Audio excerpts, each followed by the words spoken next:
Welcome to the Kent Lapp Podcast. What is clean cool though? I don't understand that because that's talked a lot about this last year.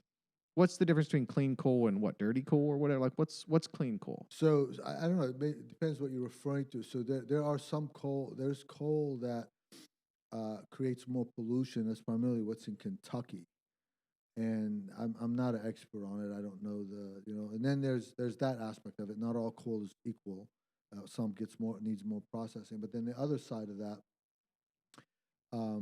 is you do have plants that burn cleaner, in that they have systems designed to carbon capture or clean the air before it's spewed back out. So that I think that might be what's called Clean coal is more about the plant and how the plant works. Yeah, and the inputs matter because some coal has different, just like steel, it has different ingredients in it, and so it could be dirtier. But I think specifically what you're asking about is about the plant and capturing the carbon emissions and so on. And I mean, there are ways that now that they can actually capture the exhaust, the final dirty exhaust, and actually pump it back underground, and that's considered carbon capture. Yes. So.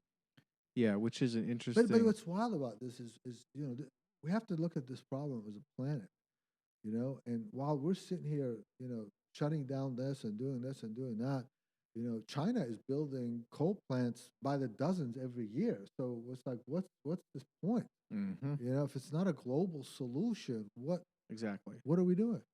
Yeah, you're right. Wouldn't they say, well, everyone just needs to do their part and we can do our part and eventually we'll get around to China? Like, is that what they would say? I mean, because the people in power would know this is a global thing, right? But I mean, math would suggest that if I'm doing a little bit less and they're doing a lot more, I haven't made any progress. Right. Am I too slow for this situation or what? Yeah. No, I think it's just I'm trying to like argue from what's their reasoning, and I don't know much about the Paris Accord. Well, I mean, I think what it looks like to me is that they have control over policy here and they don't in China. Yeah. I mean, it's just that simple. Yep. So then you put policy in place here because you have control, but it comes at an expense, and we, the taxpayers and so forth, are paying for. And the Paris Accord tries to increase that reach, take the control here and increase that reach by creating subsidies to incentivize other people to do better.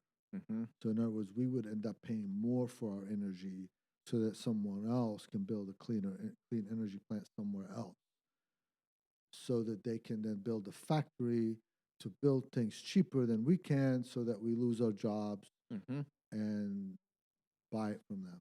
Yeah.